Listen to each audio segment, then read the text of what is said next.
మీ ఇంట్లో చిన్నపిల్లలు ఉన్నారా? వారి మనసు పైన ఈ మొబైల్స్ గానీ, లేదా సోషల్ మీడియాలో చూసే చిన్న చిన్న షార్ట్స్, రీల్ వీడియోస్ వల్ల వచ్చే ప్రమాదం ఏంటని నేను గత వారమే ఒక వీడియో పెట్టాను.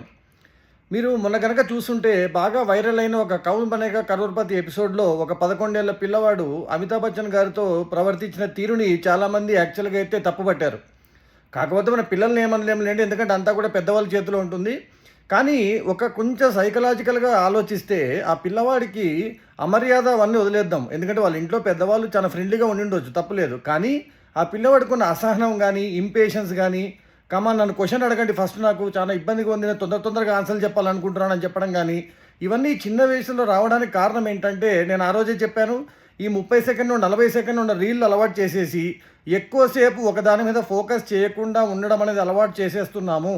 పిల్లవాళ్ళు డిజిటల్ మీడియా, సోషల్ మీడియా, చిన్న చిన్న వీడియోలు, రీల్లు, పిల్లవాళ్ళే కాదండి, పెద్దవాళ్ళు కూడా గుర్తుపెట్టుకోవాల్సింది, ఈ రీల్స్ని చూస్తూ అలవాటైపోతే ఏమవుతుందంటే, ఒకేసారి ఒక 3 నిమిషాలు, 4 నిమిషాల పాటు కనుక ఏదైనా ఒక విషయం వినాలి అంటే అది వినలేని అసహనం అనేది వచ్చేస్తుంది.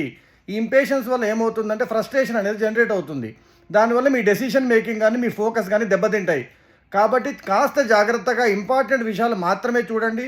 సోషల్ మీడియాలో చాలా పనికొచ్చే విషయాలు ఉన్నాయి, వాటిని మాత్రమే చూడండి. ఇలాంటి అనవసరమైన పోకడలకు పోకుండా చిన్నపిల్లల్ని కూడా కాపాడండి.